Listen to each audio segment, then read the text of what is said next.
In this episode of the Church Security Roll Call, we're going to be discussing another lessons learned from a church shooting. Stay tuned.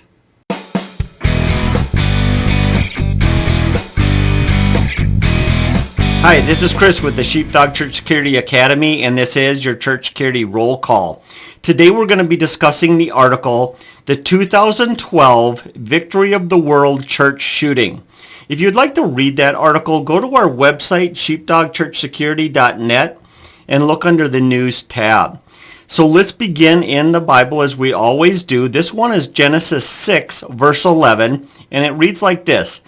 The earth also was corrupt before God, and the earth was filled with violence. A good verse for us today because this very likely was gang-on-gang violence that occurred during a funeral at a church, and it resulted in 2 people being shot. So definitely a good verse for us. So that is what we're going to be discussing. Before we go any further, please share this video with other people. Now, this is going to be different. Basically, we don't have a download for this one. So you may want to take good notes. Maybe listen to it a second time, watch it a second time, because there's definitely, the lessons learned are definitely something that you're going to want to keep in your hip pocket and ready should you have this kind of high profile or high risk event. So let's get into the details. It was a Thursday afternoon, June 7th, 2012. About 500 people had gathered at the old chapel of the Victory for the World Church near Stone Mountain in DeKalb County, Georgia, for a funeral of a 19-year-old son of the church family. Several of his friends were there. This young man had died because of his criminal activities. About 2 weeks earlier, he had burglarized a home, stealing jewelry, and assaulted an older woman living there. Then, 12 days before the funeral, he was shot and killed, allegedly by the woman's son. Both men had police records. In the funeral message from the pastor, counseled young people not to resort to violence, but peaceful ways to settle their differences. His words evidently did not penetrate the minds of those present. As the crowd was exiting the church, 2 of the young men's friends got into an argument. They went to their cars, retrieved handguns, then began shooting at each other with one of them in his car. They wounded each other fatally, so they both died. 2 bystanders were also injured. Initially, some people thought the killer was actually the first shooter, the killer of the person that died in the funeral. But it turns out it wasn't him. It was just 2 other people. But they both died. All right, lessons learned. I know that was quick, but the lessons learned is going to take us a little bit more time, because what I want to focus on is something that all of our churches do face at some time or another, is when we have a high threat event. Now, a high threat event could be a funeral of, potentially, it didn't say in the article, but potentially gang members or whatever. There's some sort of controversy, some conflict going on there. It could be gang members, or it could be maybe you have a controversial speaker coming in. Or maybe your pastor is extremely high profile and been politicized, and there's many enemies out there that would want to hurt them. But we're going to focus on those high threat events. And what do we do when we have one of these high threat events to minimize any sort of active shooter or any other violence? Okay, so let's get into it. The first thing and foremost is you need to call the police. And I'm not talking responding with emergency lights. I mean preparation. This is kind of your planning phase. Call the police, and at minimum, let them know that, hey, we have this speaker. We have this kind of event, and we suspect it's a high threat event. We need additional coverage during that time. On this date, from this time to this time, we're requesting extra patrols. We want you guys to know. If you have any advice that you want to give us, by all means, help us pull off this event in the safest way possible. If you have resources, if you have money, highly consider hiring off-duty police officer or police officers, multiple, to to work the event. If nothing else, to have a presence there of law enforcement to reduce any sort of, that's kind of a crime prevention thing in itself, right? They see that squad car. They know police are on the grounds. That may deter them from committing a crime. The next thing you need to do is you need to plan for your safety posture. So we've talked about this a lot in our training. We've talked about this a lot on this program here. A safety posture, at minimum, is having the exterior doors locked and monitored. This is going to be a time where you want your safety team members at those doors with the greeters with a different mission. Their mission is to watch people coming in and basically I don't want to say that, looking for potential risk. But that safety posture, those exterior doors need to be locked. They can be held open to, bring people in, all that good stuff, but they need to be locked so you can easily shut them and lock any violence outside.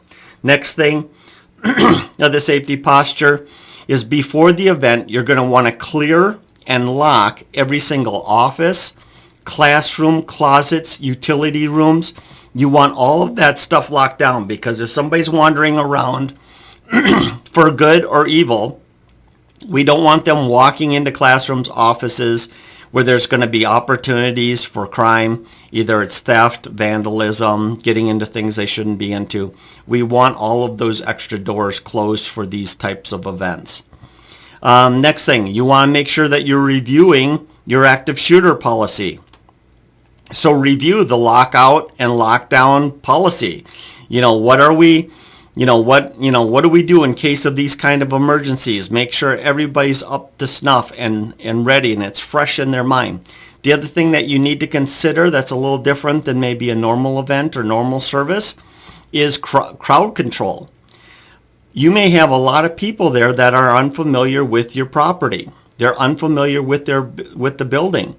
If you go into lockout or you go into lockdown, they're not going to know what to do, where to go, how to act. So you have to kind of consider you have more guests than normal for this type of event.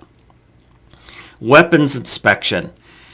If you have armed safety team members, before the event comes, you're going to want to do a weapons inspection, making sure that those weapons are clean and functional and they're ready for any sort of attack that may occur. Now, you should be doing this on a regular basis anyway, but if you're in charge, you're the team leader, you need to be doing this especially for this kind of event. Make sure that they're ready to go. Next thing, training records review. This is also a very good time to make sure that everybody on your team who's carrying is carrying wisely. That means they've shown proficiency with that weapon, that they are carrying it legally. That's obviously a no-brainer.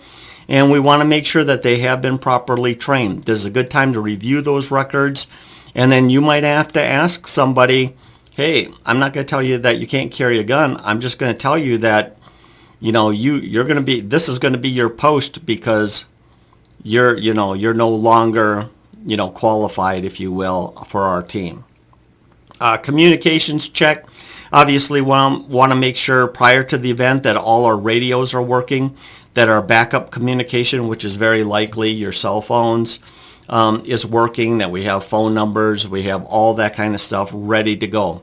The other thing that you need to consider is, I don't work for them, but the Don't Shoot Me banners. If there is, in fact, an emergency, police are responding, it's a big event, you want to make sure that your safety team people can be easily identified under those type of situations. I like the yellow reflective safety banner.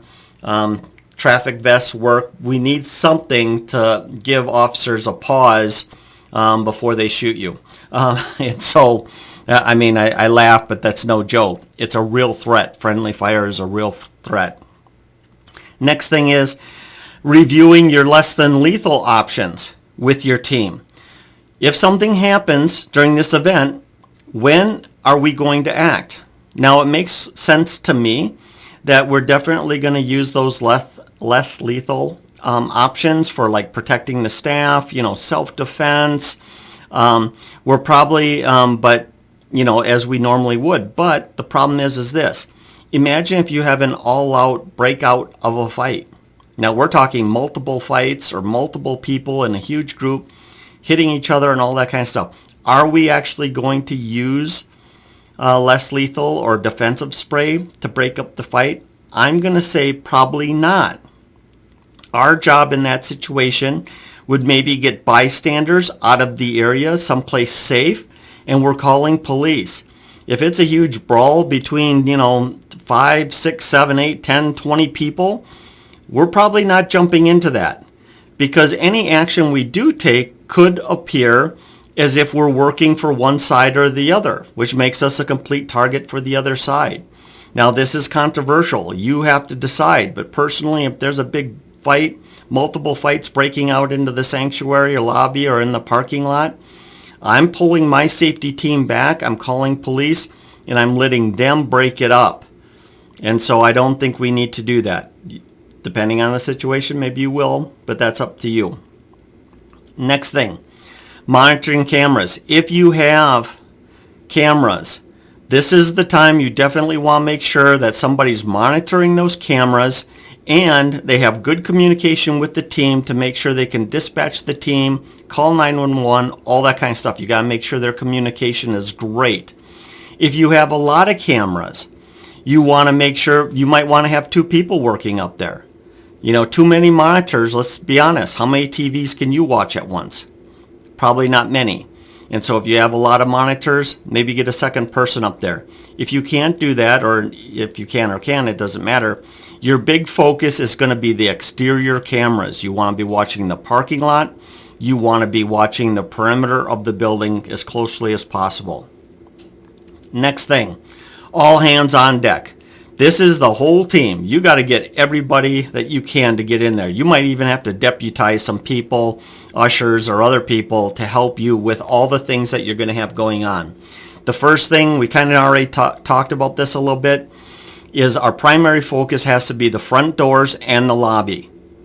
And so our safety team members, now we're not handing out pamphlets and stuff like that. That's for the greeters. But we're watching those front doors. We're looking for signs of weapons. Are they printing? Can you tell that maybe they have a weapon? Do they show signs of extreme stress, fidgety, sweating profusely, nervousness, that kind of thing? Or are they the other side of that? They're in the zone. They're very focused. They're walking. Their eyes are fixed. Their stance is very confident, and you can see that they're definitely heading to a specific place for a specific activity, and it doesn't look good. While we're working those doors, when in doubt, lock the doors and call 911. So you're watching that parking lot. You see somebody, maybe they're printing, maybe they're sweating, profuse sweating. Maybe there's other signs that just send the red flags off. When in doubt, shut those doors that are already locked, shut them, call 911, and then figure out what you're going to do from there. Next thing, covering the sanctuary.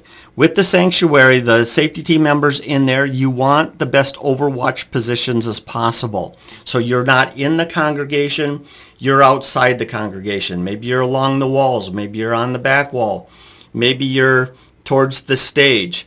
We want to see people's faces. We want to see their body language. We want to see anything that might indicate that they might get violent.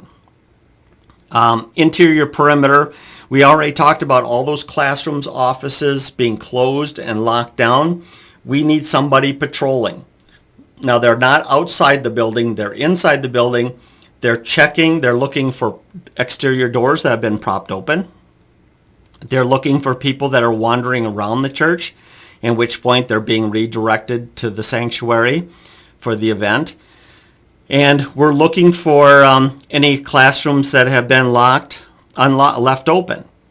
Now, if you properly locked everything down, you shouldn't be finding anything unlocked. And so if you do find something unlocked, or you find any signs of like it's been forced open or something to that effect, once again, we're calling police.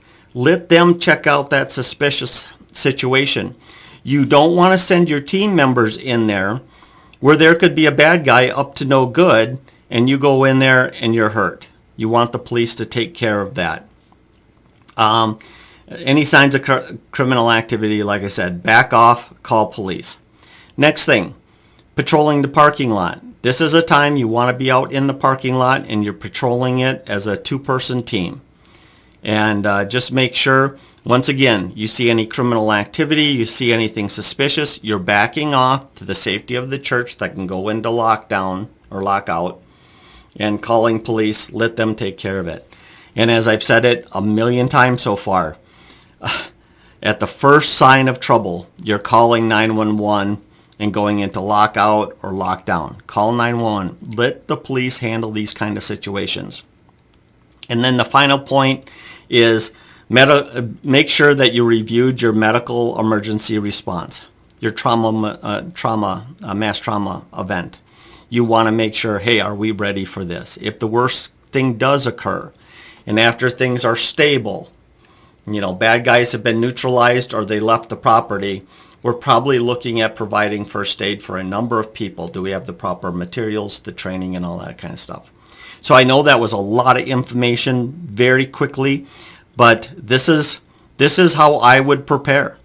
This is my recommendation for those high threat events, how to prepare.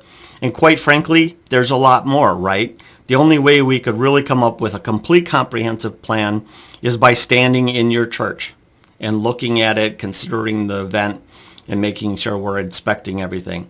But that's kind of on you. This is the outline. This is some basic ideas for things for you to consider and look at, and hopefully you have a safe event. Other than that, before I let you go, I just want to let you know, the Academy runs, all year round. I mean, we kind of skipped the summer, but the point is this, is if you haven't enrolled in our Academy, don't feel bad if it's in the middle of the quarter or what time of year it is, because you still get the same amount of time to get it all done. And so by all means, jump in there, get certified, get your church signed up, get this training out to your team and staff and volunteers.